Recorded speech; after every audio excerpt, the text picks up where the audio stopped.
Grand rising, everyone. I like coming to live. Spirit and coffee. Got my coffee here. Mm, so lovely. All right, go on. We were talking about the doctrine of correspondence, or yes, correspondence, and sort of going into what calcination is. And we're starting to talk about, William Shatner. Is that his name? Something Shatner.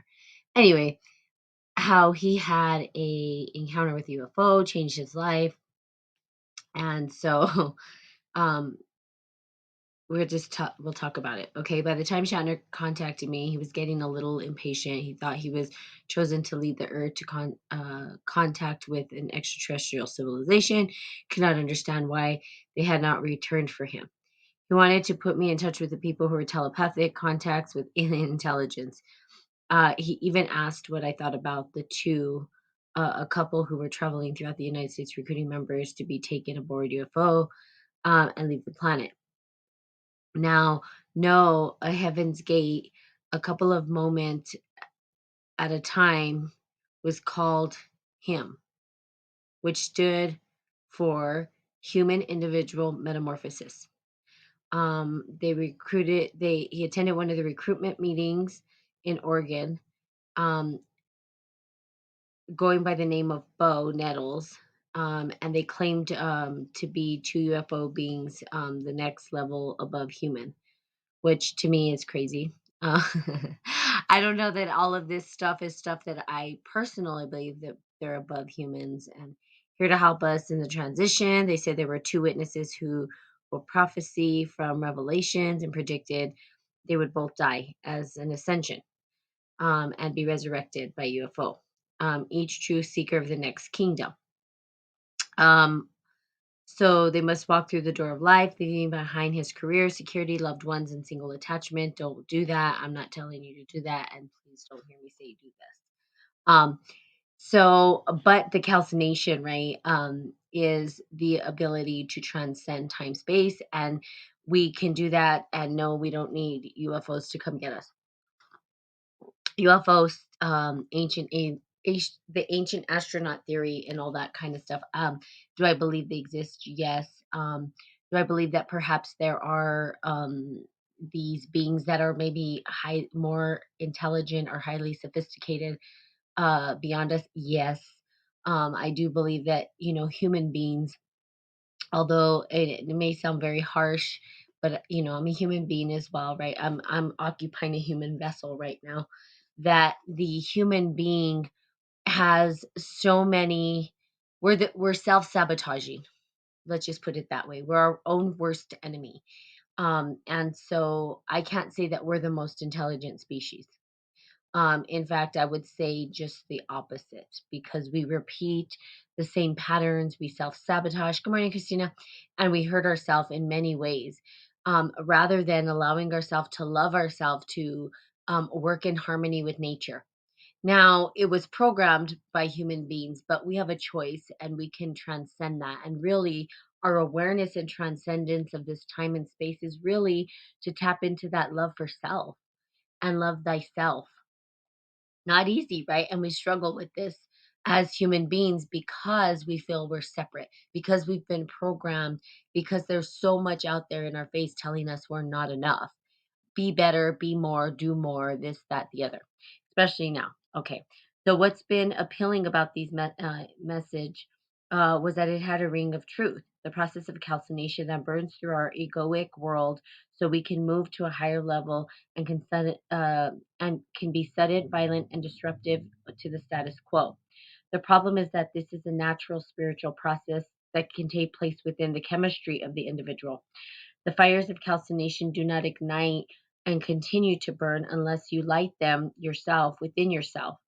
No guru, no prophet, no God, no alien can do this um, for you and make it last. I recommend Shatner forgot about the two. So we talk about calcination, we talk about the fire and igniting the fire within, and I want to talk about a story of a friend who posted something about not wanting to cry, um, and talking about tears. Now, when we look at ourselves from the alchemic perspective, and I've talked about this actually, I wish my friends would watch this because then they would know um, what I'm talking about when I write these posts. But okay, so our bodies, right? When I talked about the fire, the earth, water, air, fire that's within us and how we utilize it, the air is the throat, and it's the throat chakra and the mind, right? How do we speak, right? And how do we breathe? We also have water. Now, water cleanses us, so we cry. And that's and too much water, if we're let's say for instance we have too much water in our body and we're not letting out the tears, or letting out the water in our body, then what do? We become oversaturated and we drown ourselves in our sorrows, we drown ourselves in our depression. Now, to get to the fire, you don't want too much fire or you're burnt out, right? People with too much fire, notice we have the words that associate with these different things, right? Drowning in your sorrows. I'm burned out, right? Well, what does burning out mean? It means that we have too much fire energy.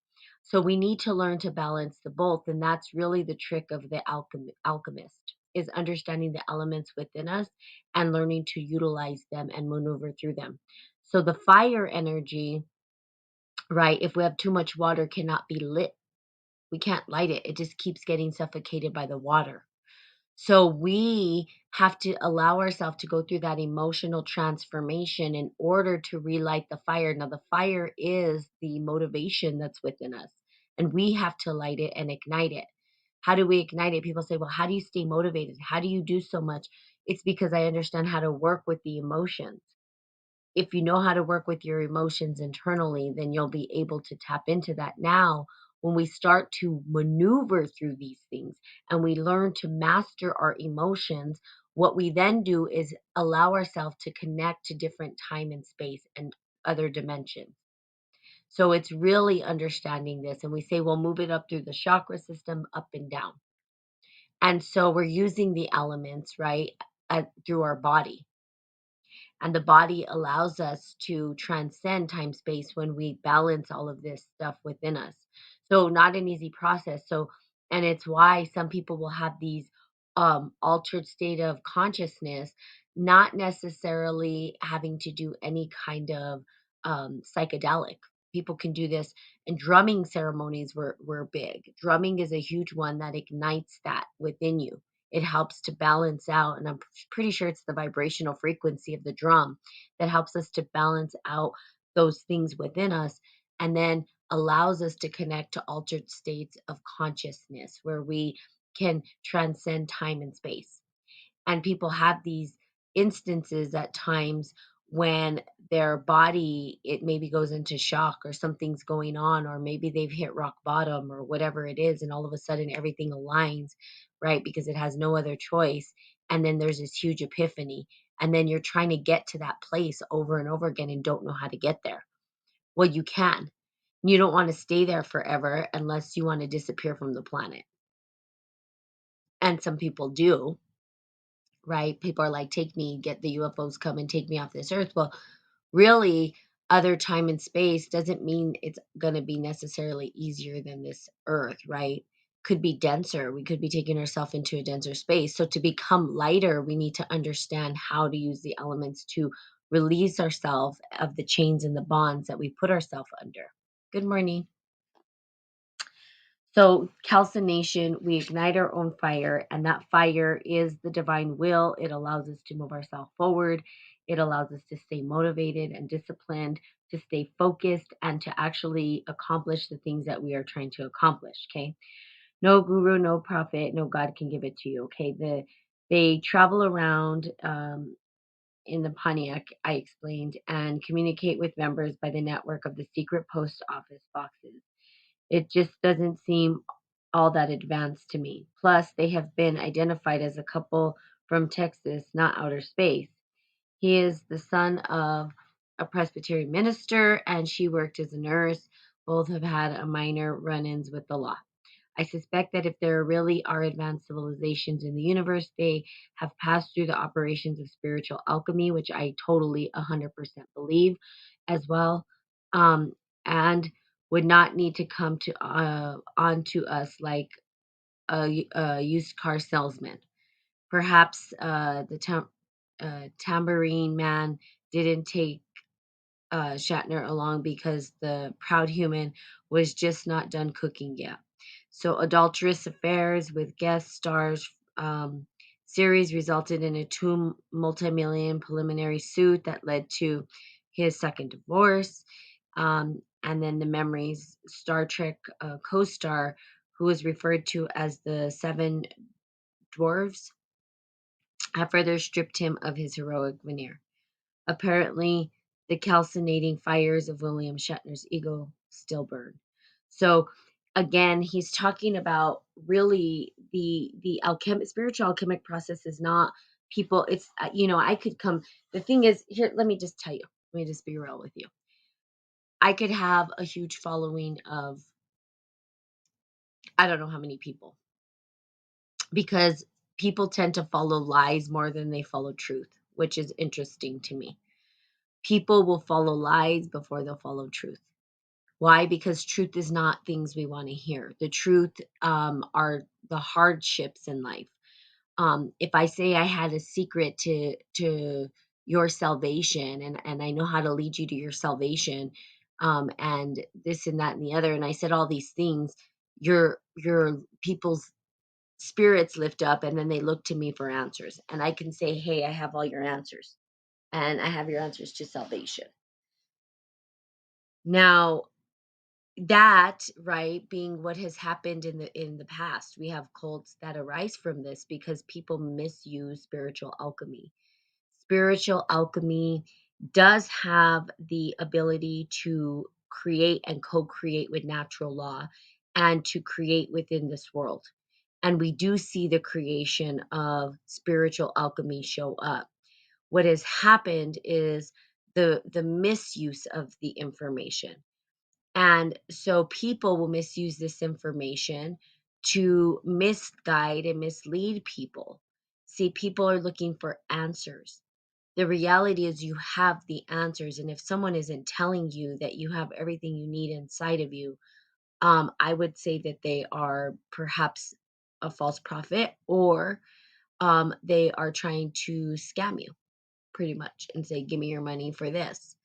Now, I would never say, "Hey, I have all the answers." I have a process, and you can follow the process and see if it works for you. You can maneuver through the process and you will get results, but there are things that you may shift and change. So, literally, if I take somebody through a process, my question to them is, what language are you going to use? Because that's really your chemical, your elixir. And everybody has their own elixir. Everybody has their own way of co creating. It's not going to look the same for everybody, right? And so we have to be able to understand how to tap into our internal life, our internal self, who we are as humans, and how we can co create with the divine. But people will come with all kinds of scams, and people fall into that trap all the time. Is there anything right, wrong, good, or bad? No. It's neither right, wrong, good, nor bad. We just fall into the trap because we have been told we're not enough. We have been told that we don't have the power, and you do have the power. You are powerful. It exists within you. You've got to be able to tap into that and know that.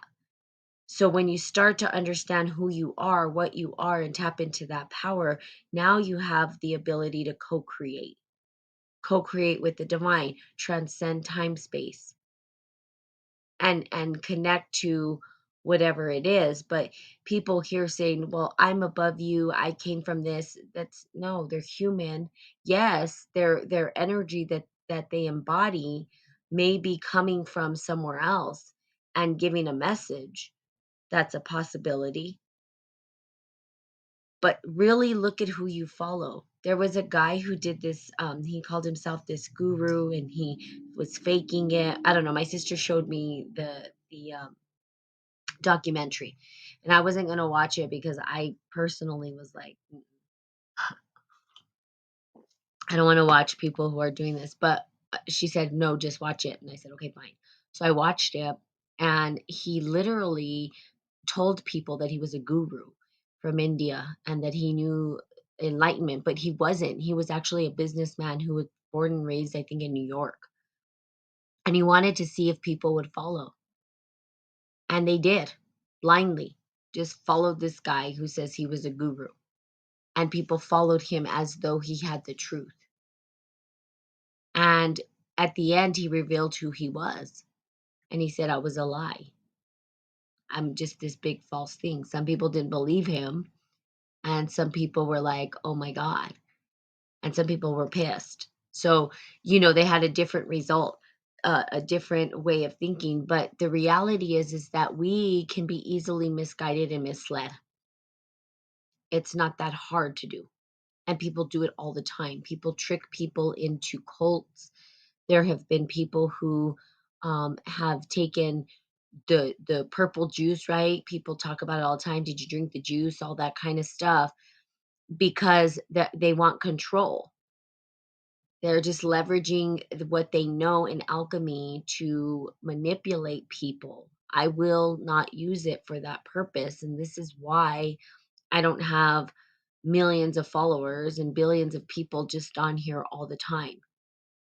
I don't even know what my reach is. I don't even pay attention to the numbers. And why? Because that's not its purpose. I did it once, and then I realized that was the ego coming in to challenge and take away what was pure and light. And that was the fact that these things are not for the masses, perhaps. They're for those who are truly seeking liberation.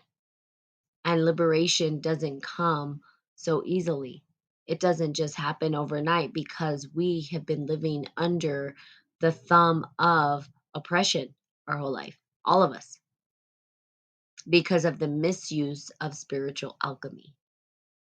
So those who understand this have totally kept other people away from the information. They've split it up into different parts. They've put it in places that, people, they took books out of the Bible. They took things out of the Bible. So they fragmented it so that it was spread across, and it took someone who was truly wanting to know the truth to find it, to come to it. But they didn't just readily hand it to us, and they won't. And most people won't even go through it. Most people will be like, yeah, I'm done. I just want to go to my life and I want to just do whatever. It really can be overwhelming with so many notifications. I told Mark last night that every time my phone buzzes with news about current events, I get anxious. Yeah, then turn it off. Turn it off. I don't even watch the news. I don't watch the news. I don't really pay attention to what's going on outside my world. I need to be able to handle my world before I can handle bigger things. You see, they've put the pressure on humans to say, you need to handle this. No, why do I need to handle it? So we feel, and then because there's a twofold thing, because America's based on individualism, we think we need to solve the problems, we ourselves. And we're like, now we're looking overwhelmed because we're like, how do we solve this big issue? And it's an individual, it's not about collectivism, it's not about us coming together to solve these issues together. No, it's about you need to figure it out for yourself. And we're in this system of overwhelm. Now, that that right there is a misuse of alchemy. So I don't even pay attention. I turn off all that stuff. I don't watch the news. I don't pay attention to any of this stuff. Why? Because I need to get my alchemy right and my world correct before I can actually then engage in that kind of conversation and dialogue. Because there's so many dis misdirects. There's so much programming that's happening. It's called programming for a reason. It's there to program you into a certain way of thinking. Okay. They want you to think a certain way. And the more that we pay attention to that, right? We're paying our time to pay attention to what? Do we want to spend our time paying attention to things that are driving us down into the dumps, to making us feel like we don't matter? Or do we want to pay attention to things that are helping us to elevate? So, really paying attention to what we're watching, and not just paying attention, but what is the response system? Good morning, Rock, within our bodies. How is our body responding to this information we're receiving? If it's drawing out anxiety, why in the world would you be watching it? I wouldn't. I Where anxiety is taking you, that's your body physiologically, your body's telling you this is not good for you. So rather than engage in the anxiety, you allow yourself to disengage from the anxiety, especially if you can't change the outcome. You can't change what's put on the news. They're going to put on whatever they want. It's their programming. They own the program, you see?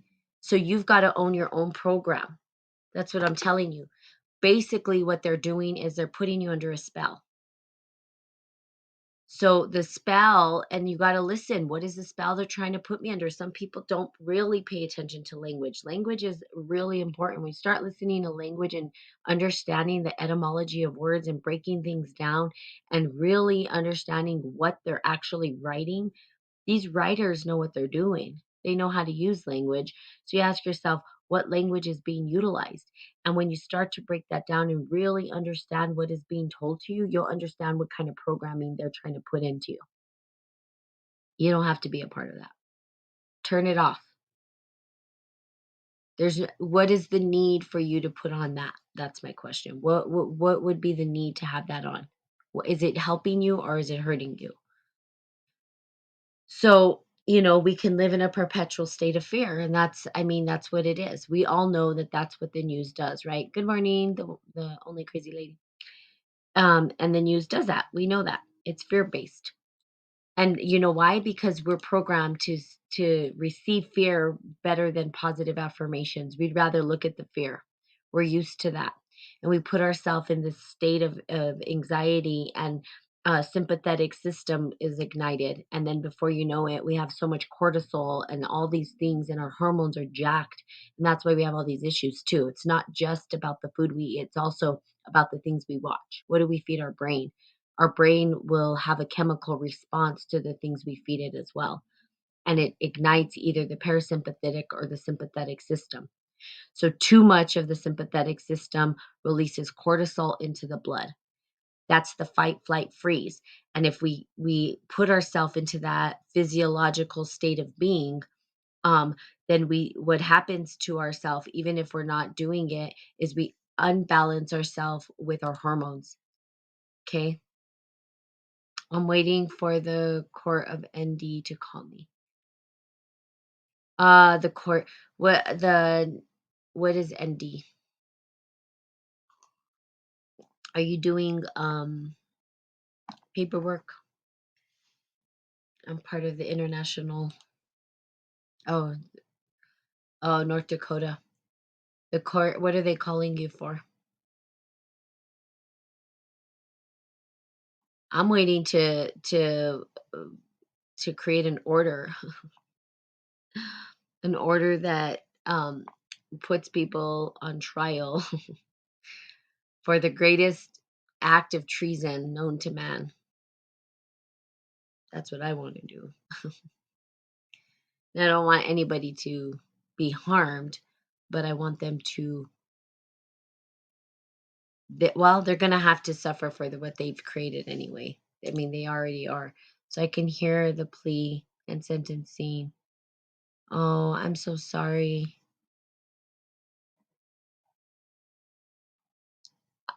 I didn't, prayers are with you. Um, Prayers are with you. I didn't realize that happened. And, um, wow. You're welcome to share on here, but we pray for you. He is taking accountability. Yeah, I mean, what do you do? What do you do? The loss of life, right? It's such a hard thing to go through now. I've had many deaths in my life. Of course, I don't know what it's like to be a mother, and I would never understand what that would be like. I never will because I'm not having children, but I do know um what it's like to lose my high school. I lost my high school sweetheart. We were together 8 years, and so I lost him, and that was probably the worst feeling on the planet Earth that I ever felt. I mean, it was the worst, right? That finality of not being able to have a conversation with the person again, or get your questions answered that you maybe you had, or whatever it is. So, and then it happening without you really knowing. So tragic accident of like the one day they're here, one day they're not. So the what I've done out of that lesson is to make sure that I tell people I love them and let them know, because you just don't know. You don't know, right? And that's the big piece. Doesn't mean that toxic people have to stay in your environment. Um, but you can love somebody and love them at a distance as well. Never wish them any ill intentions. And that's what I learned from my loss. And life is fragile, and we take it for granted at times, but we are very blessed to have this earth to walk on. It's a crazy time. And that's why I talk about spiritual alchemy and getting people to understand, right, what it is. What is spiritual alchemy? How does it support us in life? Because these tragic times that we go through can make us plummet into a dark hole of depression, or it could even ignite anger and frustration. There's different ways that it plays out. But when we know how and we understand how to balance our emotional state of being in these times of tragedy and still co create, we can still co create. We don't have to lose everything, in other words, because we still have ourself. Not an easy process, though, but it's okay, whatever the process is for you, especially if you're dealing with mourning, right? Because the process will be different. And that process that we go through really is an opportunity for us to share it with the world. We don't go through these things by and for ourselves. We can, but literally your process and what you're going through, there's other people who have experienced it, right? Where people say, oh, no one knows what I'm going through. Yeah, someone does. They may not know it exactly, but they've gone through tragedy too. We all go through that. Life is not easy. I would never tell people life is easy. It's one of the hardest things we get to maneuver through. Taking the pain and turning it into positive. I love that. That you can leave a legacy behind, right? And you can hold on to the legacy and turn it into positive. That's why every day of my life I've gone through this. Like, how do I want to leave a legacy of wisdom? What does that even mean? How do I leave that behind? How do I let people know that I gave a damn? I actually gave a damn. I actually cared not just about the individuals who um, were holier on this whole, but everyone, even the darkest of people, that there was love there, right? And that you can leave that behind. And how that maybe we leave a little bit of our positive behind in hopes that that continues. We need it, because like Christina said, you turn on the news, everything's bad, but there is positive, and there are good things, and there are good people here that actually love humanity regardless of the craziness that we do. We're crazy. You know, we love one day, but we can be yelling at the person cutting us off in traffic the next, right? It's like, who are we? We go from this one extreme to the other. And when we realize that we have this beautiful opportunity to live this life, to actually be an energy that's encompassing, embodying a body that we can utilize and co-create, and we waste it. People waste it. They waste it on what? Anger, frustration. So I think it's beautiful that you said that you're turning it into something positive, because that's not easy for most. Some people will live in their sorrow and their anger for the rest of their life, wasting away their own life. As life passes, we can't get it back. We can't go and revive the ones that we've lost. And sometimes we die with them, and we don't need to die. We can move forward in life and use that legacy to move forward. So No letting all the bad crap change you, and take the lesson and share. Yeah, not letting all the bad crap change you. Exactly. I mean, and it does, right? It does change you when you're experiencing something so magnificent. It does, but hopefully, it's changing you, like you said, that you're learning the lesson and it's changing you for the better. That it's allowing you to transform and level up into something different, and also being a pillar of support for others because now you can be relatable. That's what happens when we go through the dark times in our life. When we're going through the dark times in our life, right? We what we do if we come out of it is that we're able to relate to those individuals who have gone through it. We can't relate to those. For instance, if we're not a drug addict, we can't relate to a drug addict. We don't know how. We can't say we understand because we haven't gone through it. So when you go through it and you actually come out of the other end, you're able to relate. And that's where compassion comes from. Together we suffer, right? That's compati. Together we suffer.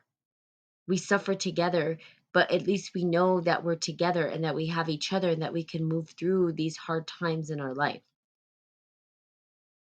We all go through the suffering.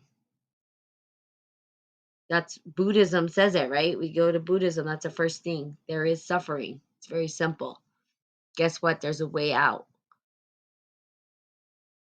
or a way through, but you have to go through. You can't just not go through it. You go through it in order to come out. And some people stay there in the center of it and they never actually maneuver out of it. So I think the one crazy lady's off, but really awesome, proud of you, and much love, and praying for you. I'm sure that they called, and love and light to you. Someone always gets it. We're just so trained not to share so that it will believe that we're alone until someone opens the door and shows us they get it. Yeah, exactly. So people don't get it. Some people do get it. Those who will. Those who won't. And that's okay. Neither right, wrong, good, or bad. But those who are in search of their truth will find it. You just got to stay on the journey. And guess what? What is the truth? Well, it's a big, dark rabbit hole. Alchemy is the process to get there. Alchemy is the journey that we go on. Spiritual alchemy. All right, so there you have it. We're still going through the oh, now water. Its mother is the moon. So we're gonna start it next tomorrow. Its mother is the moon, and we'll be talking about water energy and feminine energy, which is pretty cool. So we went through the father is its sun, the mother is its moon, and then maybe people will recognize why we're in such a crazy state of being in existence in this world because we've totally disrupted and totally dismissed the sacred feminine. Now we're trying to heal that, trying to understand how to heal that. I'm not talking about man, woman. I'm talking about the sacred feminine that lives within all of us. And that's men and women alike. And how that has been ripped from us and has caused us to be fragmented and also lost. And that's why we have a humanity that's lost.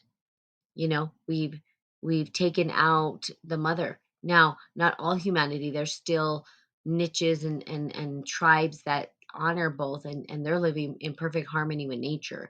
Um, but when we look at the archetypal pieces that have played out and plagued this earth, that archetypal energy that extracts is the reason why, and it doesn't honor the sacred feminine.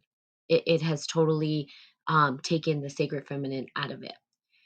And, you know, so hopefully we can start to heal our sacred feminine within. And in the men, it's called the anima, and that's what Carl Jung called it. But I wouldn't even use his information, as I am going to write a paper on breaking the curse of white supremacy, because that literally is the curse that we are under. Not skin color is not what I'm talking to. So don't hear me say skin color. I'm talking about the archetype of white supremacy, which was used to put a curse over all humanity. And it is what has led to colonization, and it's what has led to this earth being the way it is today, which is let's just take and take and take and take and not give back. And so we see all of these things happening to the planet. We're just taking down rainforests, doing all this crazy stuff, no honor in the mother. And that needs to come back. And so I stand for that. And I stand for the healing of all humanity, um, all people, all persons to find their way back to the mother, the great mother, and to remember that the great mother is there to nurture and love and open up your heart. So find the sacred mother within you. So we're gonna do it. It's and talk about that tomorrow. Love and light to everybody. And I just send you so much love and kindness and gratitude. And we're gonna get through this. That's what I know. I know that those who are willing to take the journey will thrive and move through this. So there you have it. Also, the retreat is coming up. You guys are welcome to attend the retreat. You could go on to my Facebook page if you want to see my big old face. Spirit and Coffee Talk on Facebook, and there's a session. Yes, you're welcome. You can also email me if you want the information at spiritandbrew@gmail.com, and I can send you an email with the retreat information. What I'm looking for is presenters as we move forward. So, opportunity to present. There's my email. Love for you to be a part of it. Um, and totally excited for you. Okay, so there you go. Love you. Have the most magical, magnificent, marvelous, miraculous, magnificent Monday ever, and I will see you guys tomorrow. Bye bye.